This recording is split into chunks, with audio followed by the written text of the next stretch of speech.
ever heard of Danbury? No, neither had I until recently. Danbury is an affluent city in Connecticut in the US, about 50 miles from New York City. In 2025, Danbury was listed as one of the top 100 best places to live in the US and has a significantly lower crime rate than the national average. In fact, it is reported that in Danbury, your chances of being a victim to violent crime are 1 in 463. So that's to say that on your average day, there's nothing too exciting going down in Danbury, Connecticut. That's why on August 25, 2024, when Detective Sergeant Steve Castrovinci of the Danbury Police Department received a call on his day off from the shift commander saying, "We've got a kidnapping." A legit kidnapping. He was pretty shocked and dropped everything almost immediately to rush to the scene of the crime. There, he saw a white Ram ProMaster work van which had struck a curb, forcing the kidnappers to flee on foot, leaving their victims, married couple Jeandiel and Veer Chetal, tied up in the back. The 4 suspects were soon apprehended, one caught hiding under a bridge with a briefcase in hand, and 3 others hiding in a wooded area close by. But why had these 4 individuals kidnapped this middle-aged couple who had been out house hunting in Danbury one random afternoon? Sure, the Chetals were wealthy. Jeandiel Chetal was actually a vice president at Morgan Stanley in New York, and the couple had actually been touring houses in Danbury in their matte grey Lamborghini Urus when the kidnapping attempt occurred. A white Honda Civic rammed them from the rear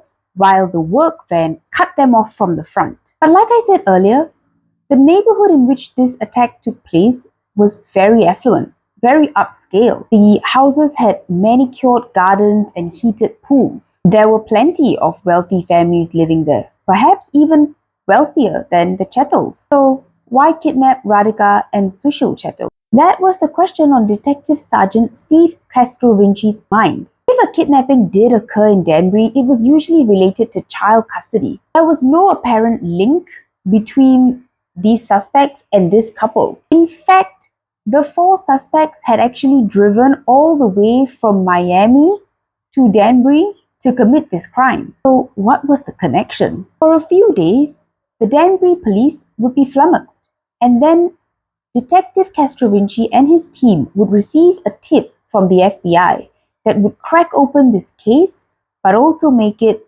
way more complicated and bizarre. About a week prior to the kidnapping, a group of men and a sophisticated criminal network that had evolved from Minecraft servers had pulled off what would later be called one of the most significant frauds in the history of digital finance, scamming victims out of more than $263 million in cryptocurrency, including the theft of $230 million from a single victim. 2 men would later be arrested for the initial theft of $230 million. Singaporean Malone Lam and US citizen Jeandiel Serrano, but later it would be exposed that the operation included at least a dozen more individuals, including one 19-year-old Veer Chetal. Yes, the son of Radhika and Jeandiel Chetal. My mind is blown. But the story gets crazier. This is the story of a group of young cybercriminals who stole more than $500 million in cryptocurrency and caused a wild chain of events, including digital detectives, multiple US government agencies, and ultimately culminating in the attempted kidnap of 2 innocent people. So let's go back to the phone call that started it all. On August 18, a man living in Washington, D.C. received a phone call from Google's security support team. Now, I have to think that receiving this phone call was probably not suspicious to the man. In fact, he might have even felt relieved upon receiving this phone call, because for the past few days, he's been receiving notifications on his phone about suspicious sign-ins into his account. The call seemed legitimate. The Google employee had his personal information and also conducted an identity verification process to make sure that he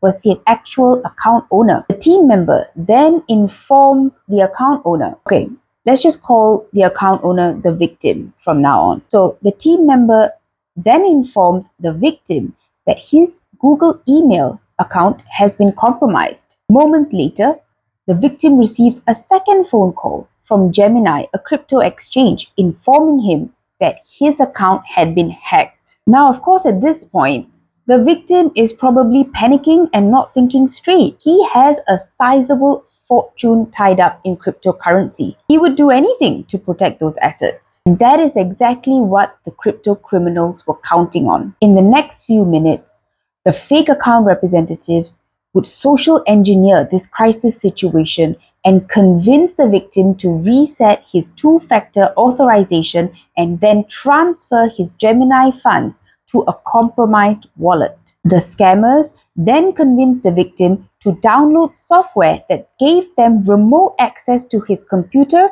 and just like that, the scammers managed to steal 4,100 Bitcoin, which was worth about $243 million at that time. The scammers were young men. Singaporean Malone Lam was just 20 years old, and American Jeandiel Serrano, 21. They had just pulled off the largest crypto heist from a single victim. And in the short time that they had before they were arrested, Lam and Serrano went on a wild spending spree. I mean, they went ham. They were living it up. Nightclubs in LA would later report to US investigators that Lam would spend anywhere from $400,000 to $500,000 per night on vodka and champagne in the clubs. They also rented mansions, purchased more than 30 luxury cars, including Lamborghinis, Porsches, and Ferraris. Malone Lam, a fellow son of Singapore, he spent $2 million on a watch and was also giving out Hermès bags to models in the hopes of snagging himself a girlfriend. And can I just say, if you're giving out Hermès bags and you're driving a Ferrari and you're renting a mansion and you still can't get the girl, bro, you have like negative mojo. This is just sad. This guy apparently sent a photo of a pink Lamborghini to a model and he wrote to her, "I got you a present. We'll call it an early birthday gift." That's what he texted her. She wrote back, this is just, I am dying inside. She wrote back, "I am taken once again." And he replies, IDC, as in, I don't care. Like, sure you don't care. We believe you. I mean, the embarrassment, I'm dying. It's tragic. It's so sad. It's so sad. But yeah, these two were just living the good life, and eventually they'd be arrested thanks to the work of some super sharp internet detectives. And we'll get into all of that in just a moment. But if you're wondering, how did these two young men manage to pull off such a meticulously orchestrated heist? Well, they didn't do it on their own. Lam and Serrano worked with others, at least 12 others, to carry out multiple cryptocurrency thefts and to launder the stolen crypto. According to this press release from the United States Attorney's Office in the District of Columbia, and I'm just going to read this. Members of the enterprise held different responsibilities. The various roles included database hackers, organizers, target identifiers, callers, money launderers, and residential burglars targeting hardware virtual currency wallets. Database hackers hacked websites and servers to obtain cryptocurrency-related databases or purchased databases on the dark web. Organizers and target identifiers organized and collated information across the databases to determine the most valuable targets. Callers cold called victims and used social engineering to convince them that their accounts were the subject of cyber attacks, and the enterprise callers were attempting to help secure their accounts. Money launderers received the stolen cryptocurrency and turned it into fiat US currency in the form of bulk cash or wire transfers. Yes, Malone Lam and Jeandiel Serrano were part of a large and highly organized enterprise known as the COM, an underground online collective that evolved from Minecraft servers and video game scams into a criminal network. And who was one of their digital partners in crime? None other than 19-year-old honor student Veer Chetal, son of Sushil and Radhika Chetal, our two kidnapping victims. I gotta say, Veer went from honor student to cyber criminal really fast. His classmates actually noticed him showing up to school in like a range of different luxury cars. One day he was driving a Corvette, the next day a BMW, and then a Lamborghini. So yeah, just a little bit suspicious, and his classmates did think that that was odd. But my question is, didn't his parents notice? Like, if my son was suddenly parking a brand new Lamborghini next to my Honda, I'd be like, "Excuse me, sir? Please explain yourself. Where did this Lamborghini come from? What are you doing? Let's have a chat. Let's discuss." Like, it would be time for a family meeting. Perhaps if his parents had asked him where that Lambo had come from, they would not have been put through such a traumatic experience.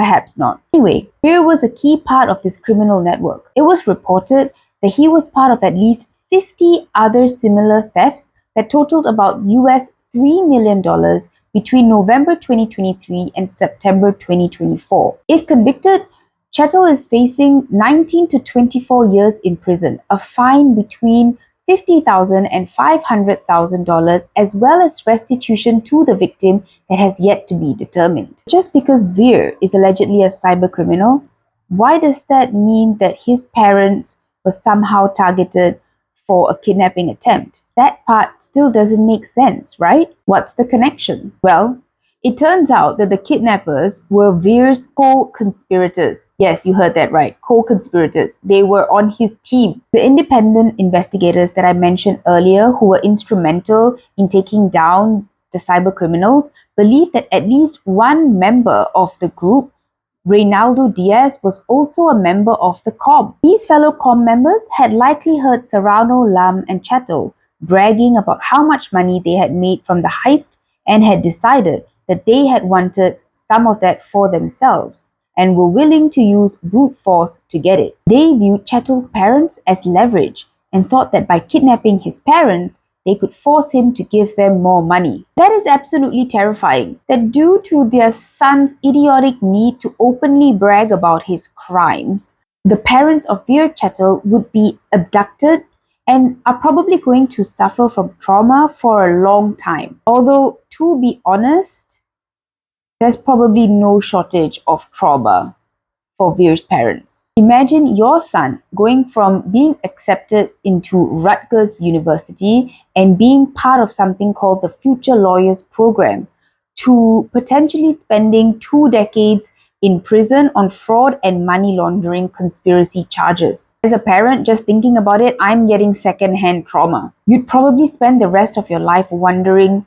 what were the signs? What did you miss? What could you have done to stop this from happening? But despite all accounts showing that Veer was quite bright, I mean, he did get accepted into Rutgers University, and I would imagine that to be a successful cyber criminal takes a fairly high degree of intelligence. Despite that, he still proved to be not very smart. Like I said, for one, he openly bragged about his crimes, leading to his parents almost being kidnapped. And also, he actually busted himself and identified himself directly to the independent investigators who were hunting down the COB. The main investigator is someone going by the name of Zach XBT, and this man is revered for his blockchain detective work. Here's how Zach XBT and his team hunted down the COB. Like I said, Zach XBT, he's one of like the sheriffs of the crypto world. You might be wondering, why are we relying on private investigators to investigate these actual crimes? What about the federal authorities? Well, in the US and probably globally, cryptocurrency theft is growing at such a rate that the authorities just can't keep up. FBI, Department of Homeland Security, Secret Service, etc. They all rely on private firms and individuals who have a deep knowledge of the digital criminal underground. Individuals like Zach XBT. Zach XBT is one of the most well-known crypto investigators out there. He has over 850,000 followers on X, where he exposes crypto criminals, often calling them out by name, and he does hand over his findings to the authorities. Nick Baggs, the founder of a cryptocurrency analysis firm, Five Eyes, said about Zach XBT and another investigator, Josh, like, I'm very good, but I will never be as good as them. And I think their brains are like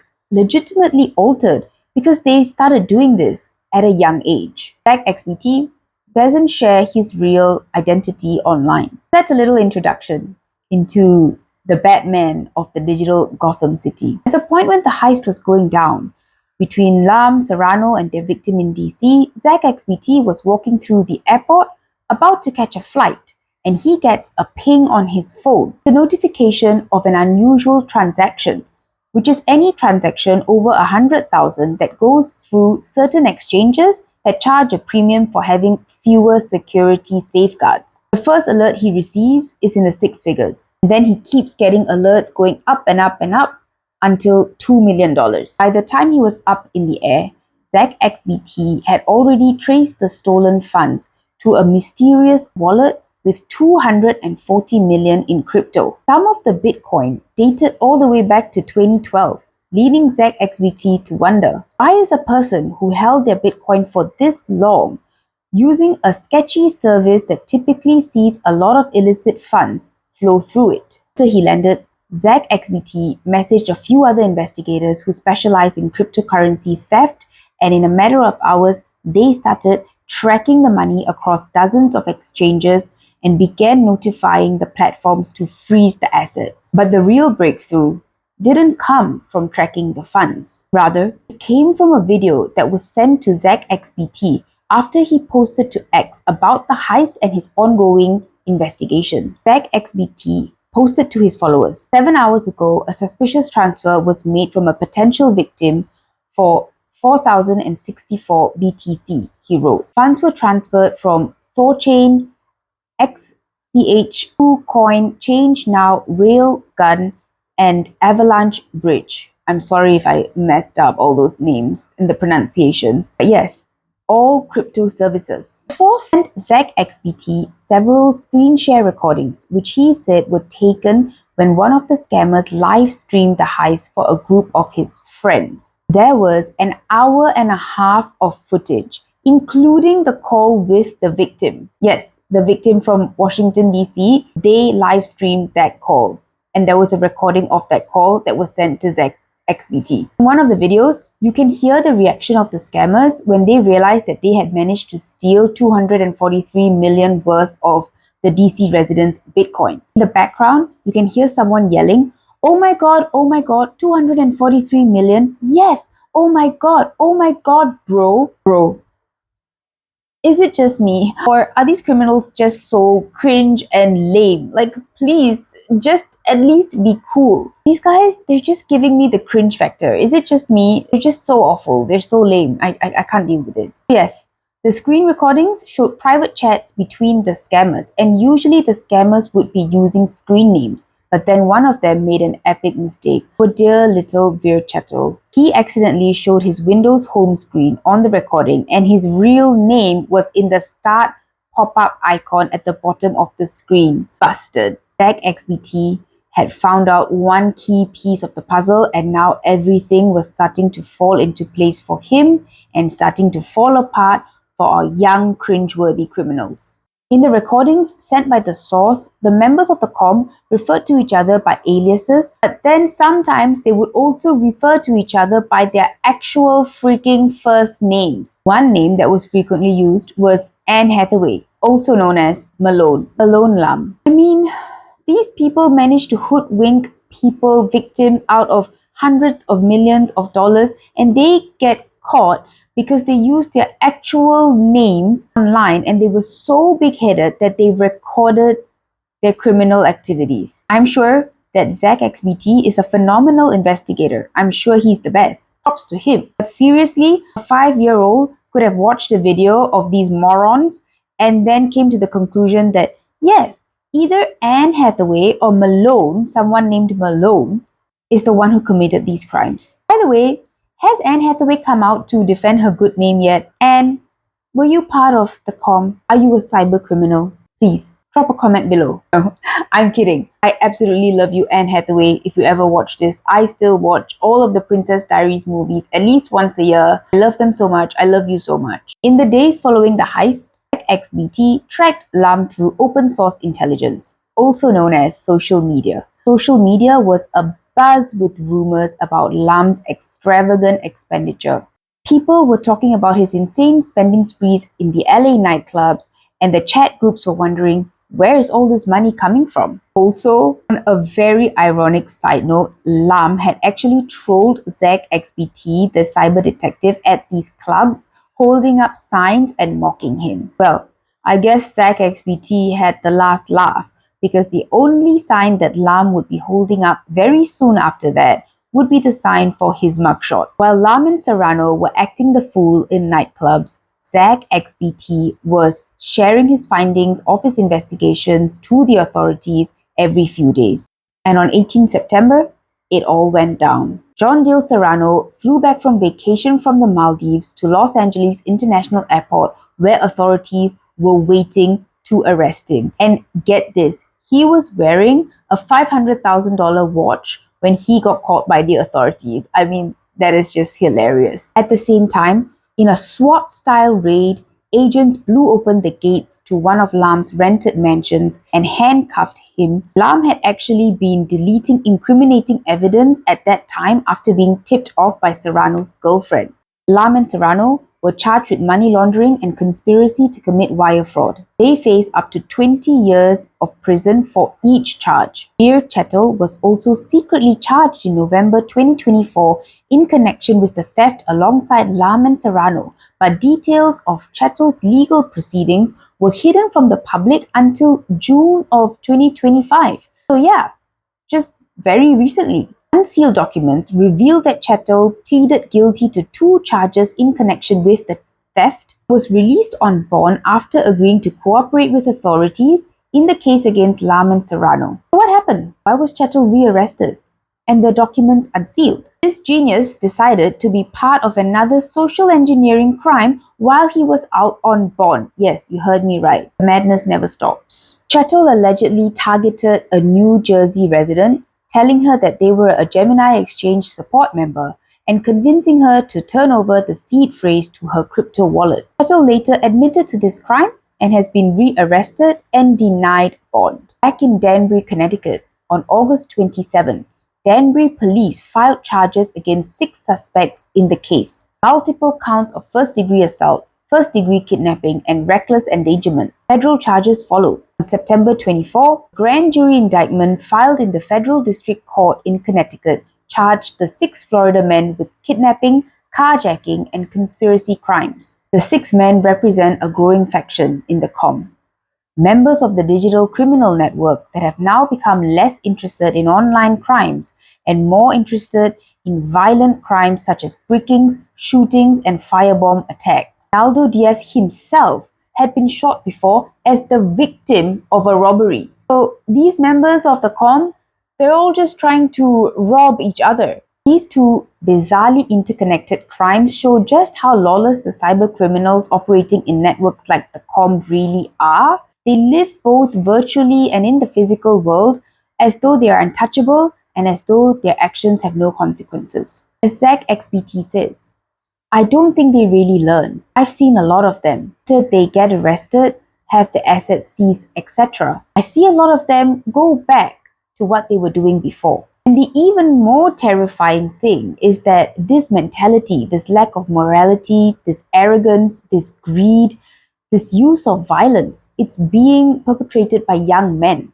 barely in adulthood. It's crazy to blame Veer's parents or Lam's parents, but perhaps if they had kept a closer eye on their son's activities, they might have suspected something was wrong before things had escalated to this level. So, what can we actually do as parents? Advice online, it's more or less the same. Educate your children on the risks associated with digital assets. Keep an eye on their interactions, the forums they frequent, and engage in open conversation about internet safety and the danger of sharing personal information. Now, this is all really relevant, and we should definitely, of course, be doing all of this.